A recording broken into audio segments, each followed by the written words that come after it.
अब अगले पॉइंट पे आते हैं, प्रिंसिपल ऑफ सुपर पोजीशन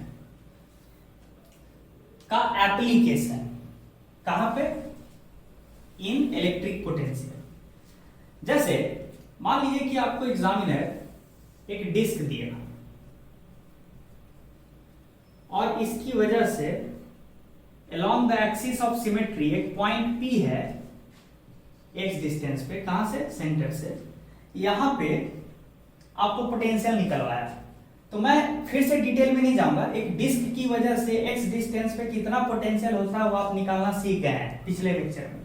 तो लेटर से हम उसको बोलते हैं Vp, potential due to disc along the axis of symmetry at a distance x। ठीक है, डिस्क यूनिफॉर्मली चार्ज्ड है, sigma coulomb per metre square. कभी कभी एग्जामिनर क्या करता है कि डिस्क का एक पोर्शन को कट कर देता है, मतलब कि रिमूव कर देता है सिमेट्रिकली। ठीक है, मान लीजिए डिस्क का इतना पोर्शन सिमेट्रिकली हम कट करके हटा दिए और इसका रेडियस जो है, मान लीजिए पूरा बड़ा वाला का रेडियस कैपिटल R है और छोटे वाले का रेडियस स्मॉल r है, तो आपको करना कुछ नहीं। अब पूछेगा क्या? Potential at point P due two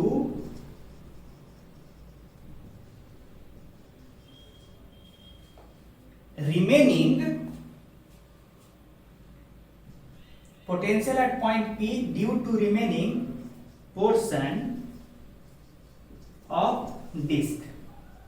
common sense, पूरा की वजह से जो पोटेंशियल है V टोटल, वो क्या था? Vp था।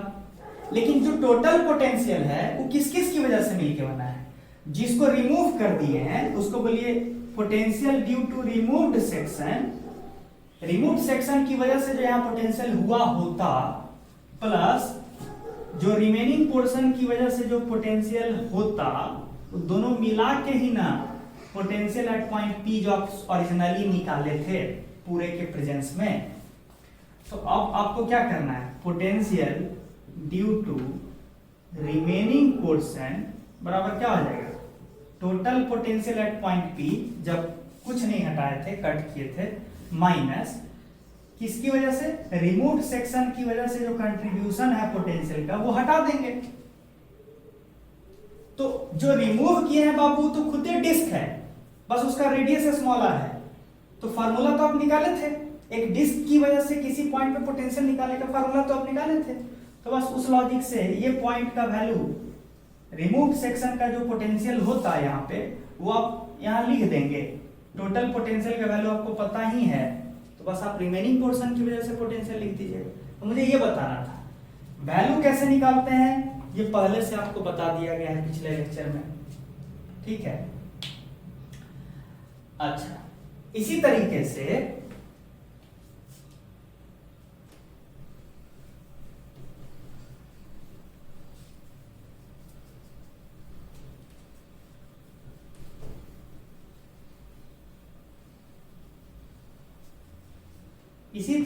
देखिए,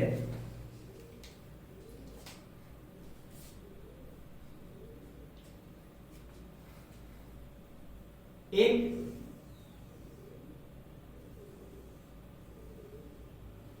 हेमिस्फेरिकल शेल है,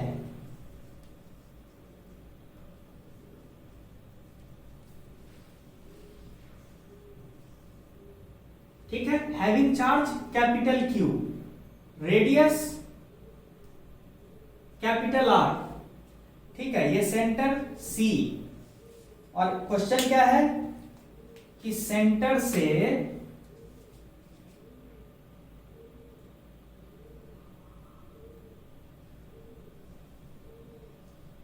स्मॉल r डिस्टेंस पे पॉइंट P है, वहां का पोटेंशियल क्या है। तो क्या करेंगे, कैसे? हम तो इस तरह के सरफेस के लिए निकालना नहीं जानते हैं, तो करेंगे क्या? दिमाग लगाइए। क्या करेंगे कि हम अज्यूम करते हैं कि इस स्फेरिकल शेल को कंप्लीट कर देते हैं, स्फेरिकल शेल को कंप्लीट स्फीयर बना देते हैं। तो ऊपर चार्ज क्यू है तो नीचे भी चार्ज कितना होगा, क्यू। अब टोटल शेल बन गया स्फेरिकल शेल। अगर ये पूरा रहा होता तो यहां का पोटेंशियल क्या हुआ होता, अगर पूरा रहा होता तो यहां का पोटेंशियल क्या रहा होता, K इंटू, अब टोटल चार्ज हो जाता है 2Q बाई R।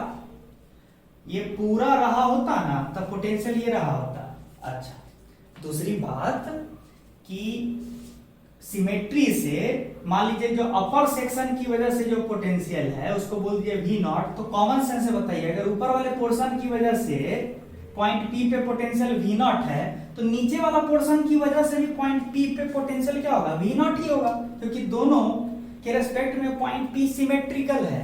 तो हम क्या बोलेंगे कि तब तो ये जो आप लिखे हैं ये दोनों की वजह से पोटेंशियल था ना P पे, ये एक्चुअल में कितना के बराबर है, 2V नॉट। लेकिन आपको निकालना क्या था, सिर्फ ऊपर वाले की वजह से पोटेंशियल। तो ऊपर वाले की वजह से पोटेंशियल क्या होगा, K 2Q बाई 2R, निकल के क्या है KQ बाई R। शॉर्ट में कहिए ना कि ऊपर वाला जो पोर्शन है हेमिस्फेरिकल शेल उसकी वजह से पॉइंट P पे जो पोटेंशियल है वो KQ बाई R है। निकाले कैसे, ये मान के कि अगर पूरा रहा होता तो कितना होता, तो एक बस ऊपर वाला होगा तो कितना होगा, ये एक लॉजिक हुआ। शेल वाले में हम डिस्कस किए हैं तो यही लॉजिक आप किस में डिस्कस कर सकते हैं, पूरा अगर सॉलिड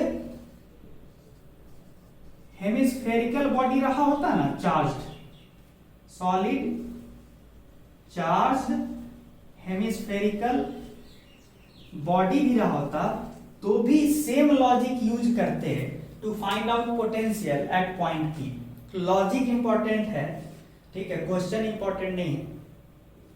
और भी है उस पर भी आते हैं।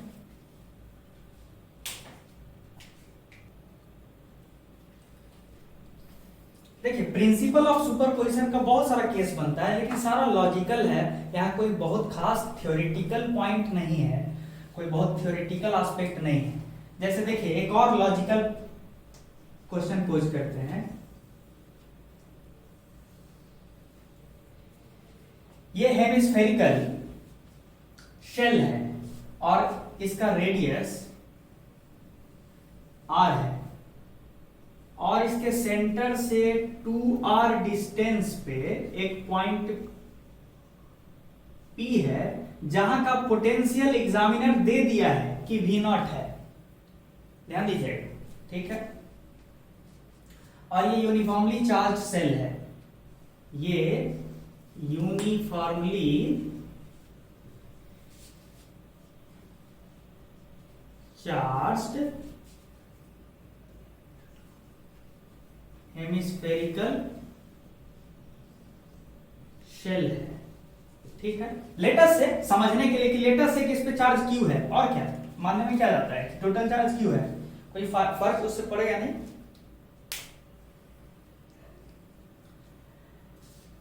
कि एग्जामिनर आपको ये डेटा दे दिया है, हमने क्या बोला कि एग्जामिनर मान लीजिए कि आपको ये डेटा दे दिया है कि स्फेरिकल शेल पे चार्ज कितना है तो कैपिटल क्यू। अब एग्जामिनर मान क्या रहा है सो देखिएगा, सेंटर सी से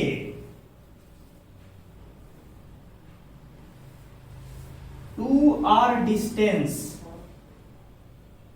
नीचे,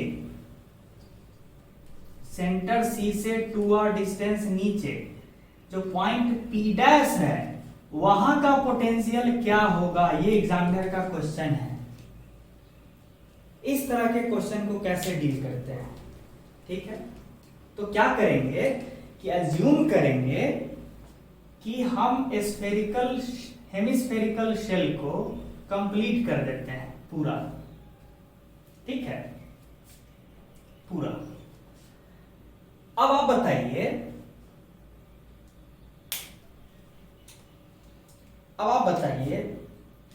कि जो निचला जो पोर्शन है हेमिस्फेरिकल शेल होता, निचला डॉटेड इमेजिनरी, उसका उस हेमिस्फेरिकल शेल को नंबर 2 से रिप्रेजेंट कीजिए और ऊपर वाले हेमिस्फेरिकल शेल को नंबर 1 से रिप्रेजेंट कीजिए। तो ये तो आप मानते हैं ना कि हेमिस्फेरिकल शेल 1 और हेमिस्फेरिकल शेल 2 अगर दोनों रहा होता तो पॉइंट P का पोटेंशियल क्या रहा होता, मतलब V1 potential due to 1 at point P plus potential due to 2 at point P, दोनों मिलके क्या रहा होता है, इस पूरा कंप्लीट हेमिस्फेरिकल, इस पूरा कंप्लीट शेल की वजह से पॉइंट P पे पोटेंशियल क्या रहा होता, तो बताइए, तो ऊपर Q नीचे Q, तो टोटल चार्ज 2Q। बाहरी पॉइंट के लिए पूरा स्फीयर पॉइंट चार्ज की तरह बिहेव करेगा, तो इस पूरे स्फेरिकल शेल की वजह से P पे पोटेंशियल क्या लिख सकते हैं, K into total charge 2Q divided by centre से दूरी 2R। ठीक है, ये लिख सकते हैं कब, जब ये पूरा कंप्लीट स्फेरिकल शेल रहा होता। ठीक है, लेकिन मुझे एक और चीज पता है कि पोटेंशियल ड्यू टू 1 है ना, ये पहला टॉप पोर्शन, उसकी वजह से पोटेंशियल एट पॉइंट P दिया हुआ है V0, यानी ये चीज दिया हुआ है, यानी V0 दिया है, तो क्या लिखेगा V0 प्लस V2 बराबर क्या लिखाएगा KQ बाई R। और आपसे मांगा क्या गया था कि ये जो आपसे मांगा क्या गया था कि जो पोर्शन 1 है उसके सेंटर से 2R डिस्टेंस पे यहां P डैश पे पोटेंशियल क्या है। लॉजिकली देखिए, C से जो स्थिति P डैश का है ना, वही स्थिति ये जो डॉटेड हेमिस्फीयर है ना, डॉटेड हेमिस्फीयर, इसके सेंटर से वही स्थिति तो इस पॉइंट P का है। जो हेमिस्फीयर 1 के रेस्पेक्ट में P डैश का स्थिति है, वही तो हेमिस्फीयर 2 के रेस्पेक्ट में P का स्थिति है। मतलब 2 की वजह से P पे जो पोटेंशियल है वही 1 की वजह से P डैश पे पोटेंशियल है। तो मतलब तो आप यही खोज रहे हैं ना इनडायरेक्टली, तब तो आप यही खोज रहे हैं ना, तो आपका आंसर क्या हो जाएगा, 2 की वजह से P पे जो पोटेंशियल है वो आप निकाल लिए, लेकिन लॉजिकली वही तो 1 की वजह से P डैश पे पोटेंशियल होगा सिमेट्री से। इस तरह का लॉजिकल एस्पेक्ट को भी आप उभारिए अपने अंदर। ठीक है, ये पॉइंट भी सीखा है।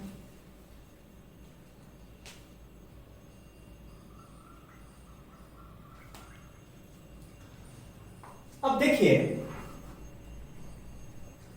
एक और पॉइंट, मान लीजिए कि एक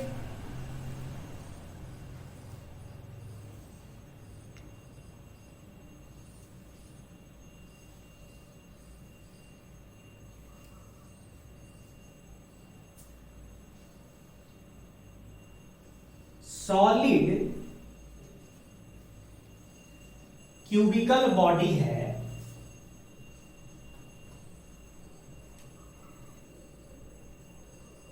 क्यूबिकल बॉडी है, ठीक है, डायमेंशन क्या है A बाई ए और टोटल चार्ज क्या है कैपिटल Q। ठीक है, और यूनिफॉर्मली चार्ज है। Q कैसा है, यूनिफॉर्मली चार्ज। अब देखिए एग्जामिनर क्या बोल रहा है, ये पूरा सॉलिड है, मतलब अंदर में हर जगह चार्ज भरा हुआ है और टोटल चार्ज कितना है Q।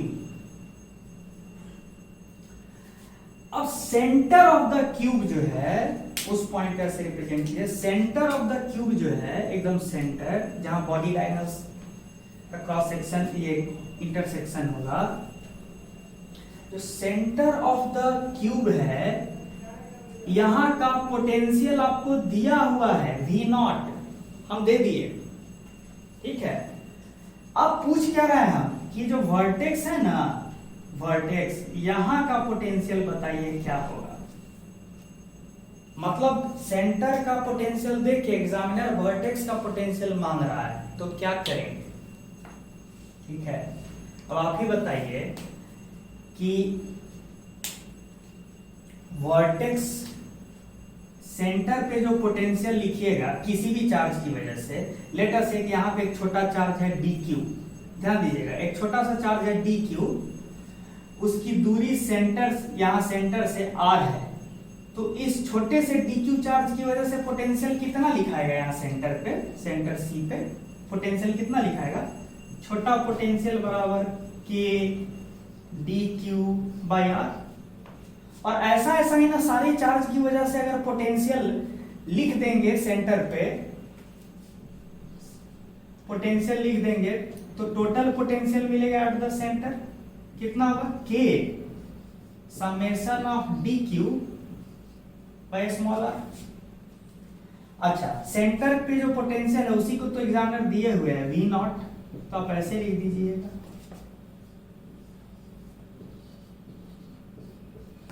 अच्छा एक बात बताइए, ये जो आर है, आर ये तो सेंटर सी से डी क्यू चार्ज की दूरी है ना, तो बहुत हुआ तो जीरो से लेके ये आर का वैल्यू कहां से कहां तक वेरी करेगा, जीरो से लेके कहां तक, अप टू द एकदम आखिरी वर्टेक्स कॉर्नर तक, ठीक है ना। कॉर्नर कितना होता है, ये दूरी कितना हो जाएगा, पूरा डायगोनल टू पूरा वर्टेक्स टू वर्टेक्स जो दूरी होता है, बॉडी डायगोनल का जो लेंथ होता है वो पूरा होता है √3a।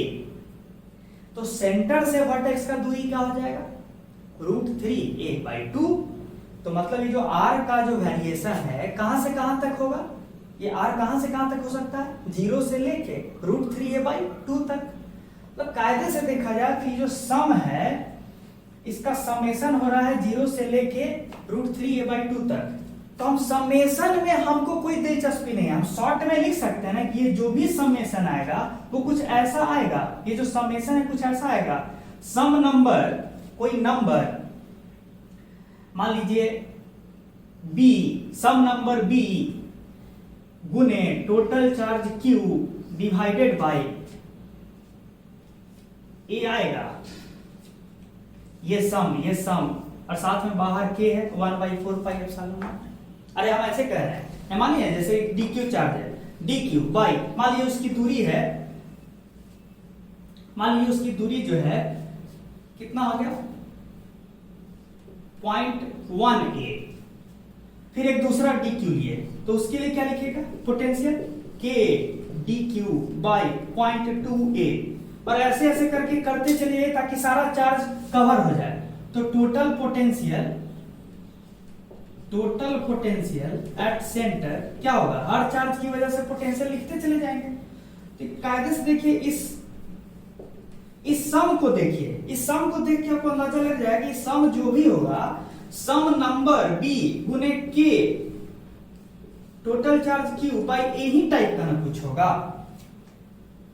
मैथमेटिक्स है, हमको सम नंबर से मतलब नहीं कि सम होके ये सम बोल रहे हैं, ये सम होके जो नंबर आने वाला है सब b, ये सब ये क्या है हमको इससे लेना देना नहीं, हम बस बोल रहे हैं कि ये फॉर्मेट ऐसा होगा। अब देखिएगा बहुत इंपॉर्टेंट पॉइंट है, अगला ही पॉइंट पे आंसर है।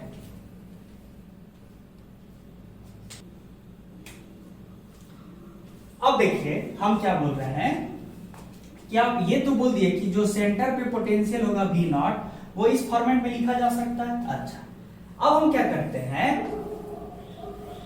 ये इधर लिख लेते हैं एक तरफ, V नॉट बराबर के बी कोई नंबर है Q बाई A, और A जो है डायमेंशन है क्यूब का। अब देखिए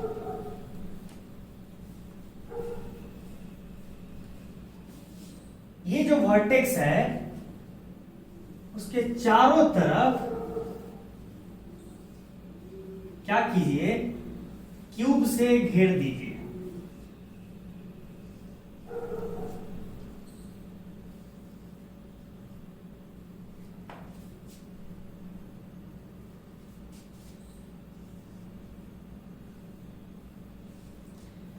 ये तो वह नीचे बेस में, इसके ऊपर भी 4 क्यूब रख दिए।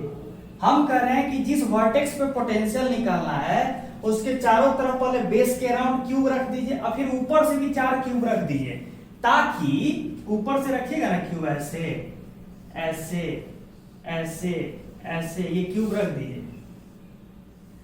ऐसे, इस तरह से क्यूब रखिए।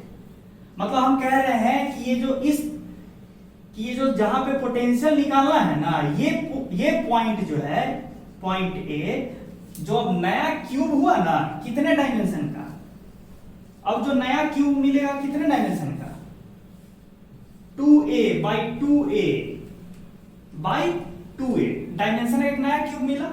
उस नए क्यूब का सेंटर पे आ गया ना पॉइंट ए, तो तब तो अब जो नया क्यूब है उसके रेस्पेक्ट में पॉइंट ए का पोटेंशियल क्या लिख सकते थे? पता है कि जो नया क्यूब बना है 2a by 2a by 2a dimension का, उसके सेंटर का पॉइंट ए हो गया, वहां का पोटेंशियल क्या लिखेगा?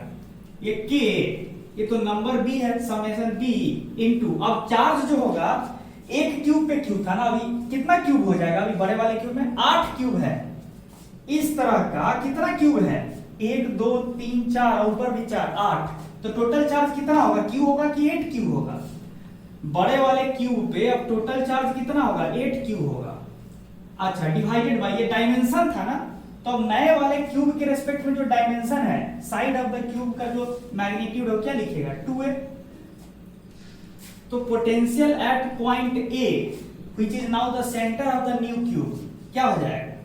4kb³ by a। लेकिन ये जो पोटेंशियल है पॉइंट ए पे, ये तो 8, ये तो पूरा पूरा आपका 8 क्यूब की वजह से है ना? नहीं है, 1 2 3 4 और ऊपर 4, 8 क्यूब की वजह से यहां पोटेंशियल जो है इतना है, लेकिन हमको तो एक ही क्यूब की वजह से चाहिए था ना। तो बताइए, तो जो रिक्वायर्ड आंसर है, रिक्वायर्ड आंसर जो है वो ये नहीं है, ये तो 8 क्यूब की वजह से यहां पे पोटेंशियल है। तो रिक्वायर्ड आंसर क्या हो जाएगा? इतना डिवाइडेड बाय 8। बोलिए क्यों? क्योंकि हर 8 क्यूब में एक एक क्यूब के रेस्पेक्ट में जो ए है ना, एकदम सिमेट्रिकली सिचुएटेड है। पहला क्यूब के लिए वर्टेक्स है, तो दूसरा क्यूब के लिए भी वर्टेक्स है, तीसरा के लिए वर्टेक्स है, चौथा के लिए भी, 8 क्यूब के लिए वर्टेक्स ए जो है ना वर्टेक्स ही है। तो मतलब 8 क्यूब की वजह से अपना अपना जो पोटेंशियल होता यहाँ पे, 8 क्यूब के लिए जो अपना अपना पोटेंशियल होता है यहाँ पे, वो सेम होता। ठीक है ना? तो इसका मतलब क्या बोलिएगा कि पूरा पोटेंशियल पता है, तो एक की वजह से क्या कर दिएगा? Divided by 8। तो कितना हो जाएगा? kb³ by 8a। लेकिन kb³ बाई a तो v0 था, kb³ by 2a, kb³ by a तो v0 था। तो आंसर क्या हो जाएगा? आंसर क्या हो जाएगा? रिक्वायर्ड आंसर जो आपसे मांगा था एग्जाम में, v0 बाई 2। मतलब सेंटर पे अगर पोटेंशियल v0 था, किसकी वजह से? इस ब्लैक वाले क्यूब की वजह से, तो इसी क्यूब के वर्टेक्स पे पोटेंशियल जो होगा v0 बाई 2 होगा। किसकी वजह से? इस ब्लैक वाले क्यूब की वजह से। इस तरह से आप लॉजिक डेवलप कीजिए। तो आज के लिए इतना ही। Thank you.